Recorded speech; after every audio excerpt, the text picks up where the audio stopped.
अस्सलाम वालेकुम बुजुर्गों, दोस्तों और साथी नाजरीन। इस हफ्ते के फ़िक्र और नज़र प्रोग्राम में आपका इस्तकबाल है।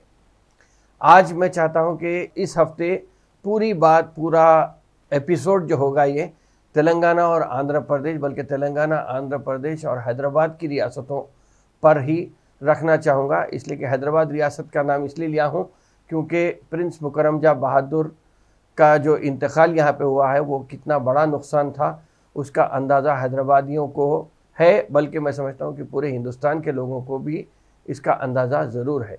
तो इन 3 रियासतों के ऊपर या 2 रियासत, अब मौजूदा दौर के 2 रियासतों पे बात करेंगे और यहाँ की जो सियासत बदलते जा रही है उस पर बात करना बहुत ज़रूरी है।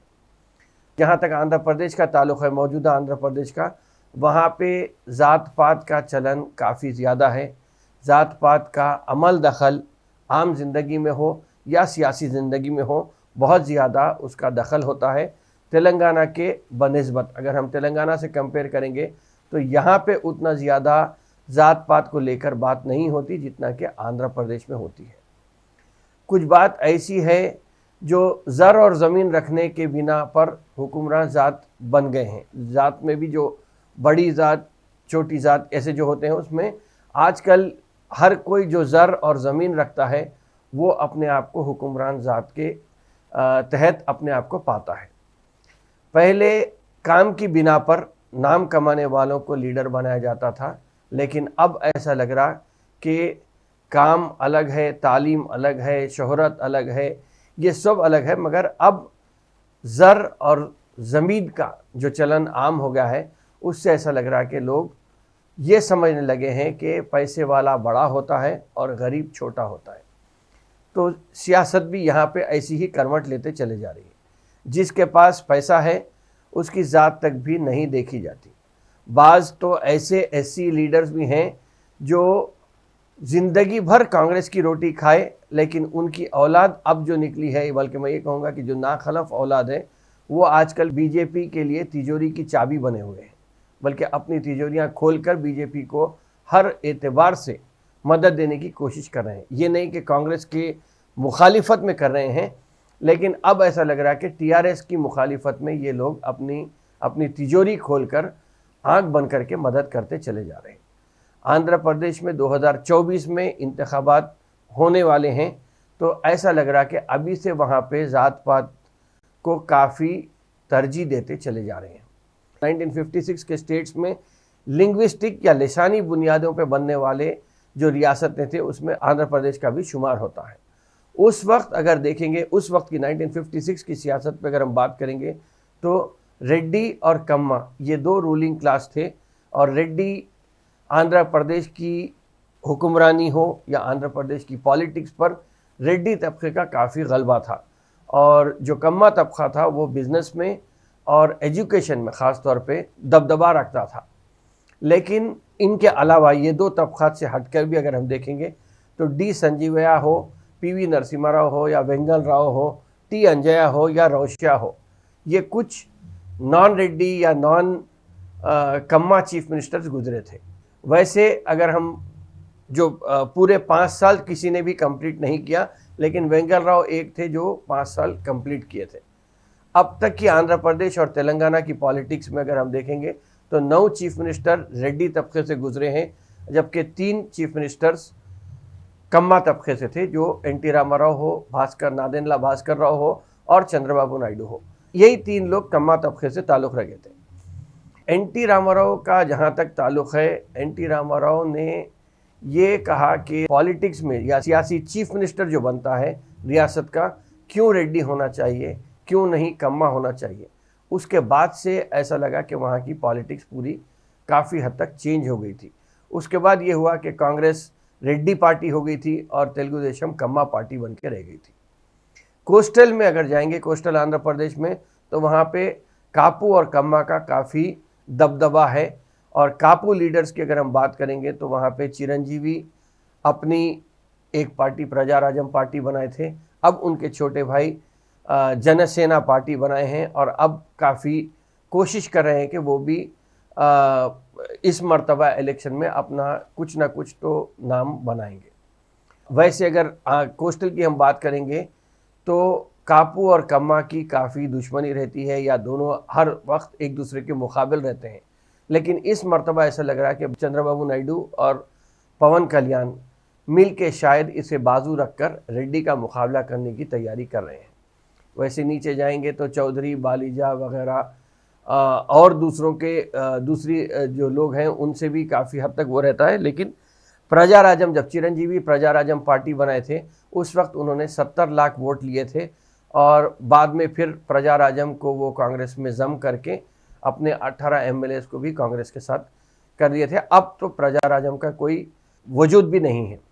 अलबत्ता ये कहा जाता है कि प्रजा राजम को लाने में उस वक्त के चीफ मिनिस्टर वाई.एस. राजशेखर रेड्डी का काफ़ी अहम रोल रहा है और वोट काटने की जो बात हुई थी शायद वहीं से इसकी शुरुआत हुई थी। वैसे ज़ात पात को लेकर कहीं ना कहीं ये पॉलिटिक्स में वोट काटने का जो रोल अदा किया जाता है वो हर पार्टी एक दूसरे को रोकने के लिए ये चीज़ करती है। कापू तबके से जहाँ तक ताल्लुक़ है, चिरंजीवी पवन कल्याण के अलावा तकरीबन 30-40 साल पहले की बात है कि एम रंगाराव भी वहाँ के एक एमएलए थे विजयवाड़ा के।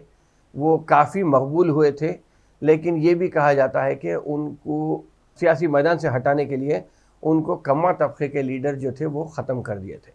मगर आज भी उनका नाम काफ़ी मकबूल है वहाँ पे और लोग उनकी बर्थडे के दिन हो या उनके देहांत के दिन हो उन्हें याद किया जाता है।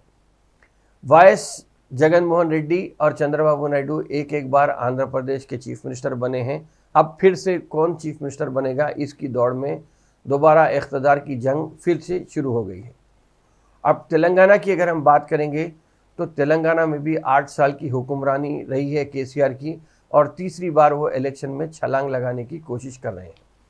अब तक ये था कि टीआरएस और कांग्रेस में मुकाबला था, लेकिन इस मर्तबा ऐसा लग रहा कि तकरीबन 7 पार्टीज़ यहाँ पे कंटेस्ट करेंगे तेलंगाना में। और तेलंगाना की जहाँ तक हम बात करेंगे कि टीआरएस अगर अपनी जगह है, जो केसीआर से अगर हम बात करेंगे तो यहाँ पे उमूमन केसीआर की बिरादरी के लोगों को ये कहा जाता है कि वेल्मा दोहरा के नाम से उन्हें मंसूब किया जाता है। तो इस वक्त ऐसा लग रहा है कि रेड्डी और वेल्मा के बीच में और जो 5 पार्टियां आ गए हैं उससे सियासी माहौल काफ़ी गर्म होता नज़र आ रहा है। अगर हम बात करेंगे तो टीआरएस एक जगह है, कांग्रेस दूसरी पार्टी है, तीसरी पार्टी बीजेपी है, चौथी पार्टी बहुजन समाज पार्टी है, शर्मिला की एक पार्टी है, एमआईएम एक पार्टी है। ये ऐसे 7 पार्टीज़ इस मर्तबा इलेक्शन लड़ने के लिए तरजीह दे रहे हैं। वैसे अगर देखेंगे तो बीजेपी का कोई बेस नहीं है और शायद इसीलिए ये एक सियासी बसीरत थी या सियासी स्ट्रैटेजी थी केसीआर की, जो उन्होंने बीजेपी को बिल्कुल अपने मुकाबले में इसलिए ठहराया है ताकि लोग कांग्रेस की तरफ ना जाए। वैसे अगर हम तेलुगु देशम की बात करेंगे तो तेलुगु देशम पहले भी काफ़ी मकबूल थी इस इलाके में।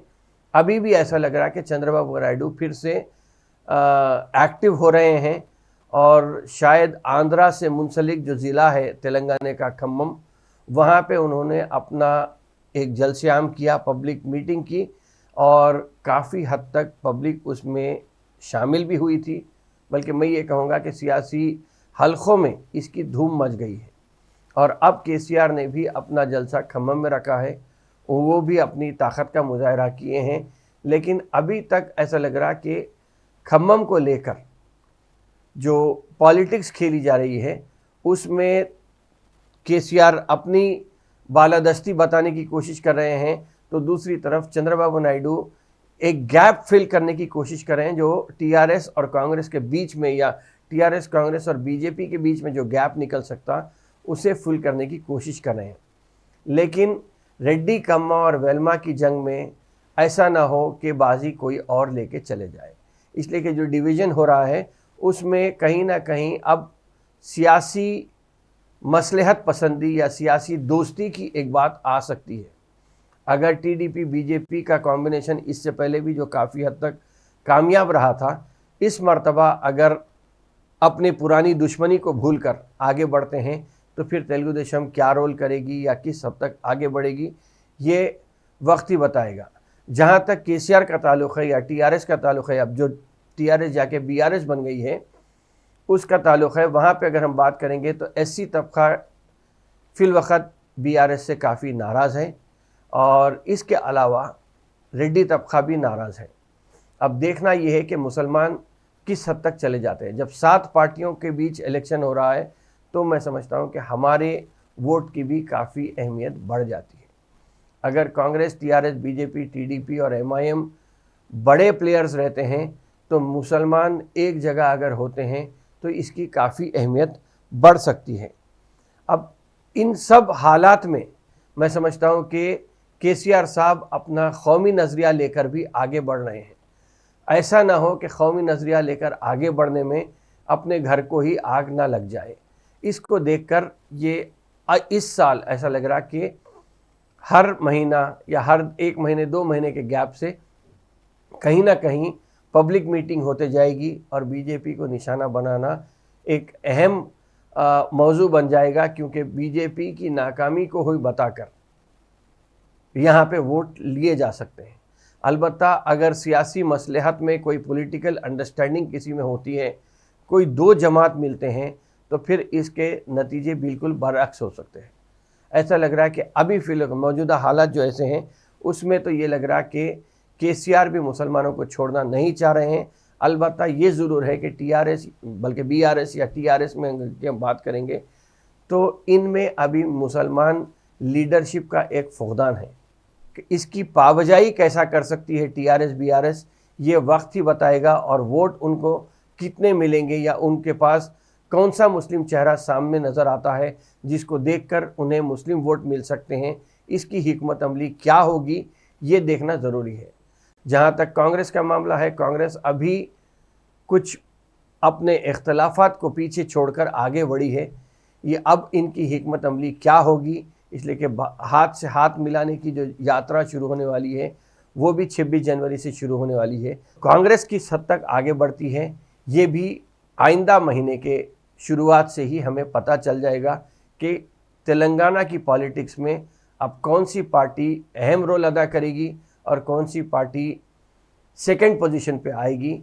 ये आइंदा महीने से ही मैं समझता हूँ कि जो सियासी ड्रामाबाजी शुरू होने वाली है उससे अंदाज़ा लगाया जा सकता है। आखिरी बात कह के मैं अपनी बात को ख़त्म करूँगा कि नवाब मीर मुकरम जा बहादुर का जो इंतकाल हुआ उस पर बीजेपी ने काफ़ी एतराज़ जताया है और तेलंगाना राष्ट्र समिति बल्कि चीफ मिनिस्टर चंद्रशेखर राव को ये कहकर निशाना बनाया है कि वो निज़ाम के रिश्तेदार हैं। केसीआर ने निज़ाम के ताल्लुक़ से अब हर वक्त ये जुमला दोहराया है कि हिंदू मुस्लिम मेरी 2 आँख है। ये केसीआर का जुमला नहीं है बल्कि ये हुजूर निज़ाम का जुमला था, जो अपनी रियाया को एक मुमासिल देखते थे कि हिंदू और मुसलमान को। शायद उन्हीं के जुमले को लेकर केसीआर आज सियासी पॉलिटिक्स में या पॉलिटिकल जलसों में इसका इस्तेमाल करते हैं।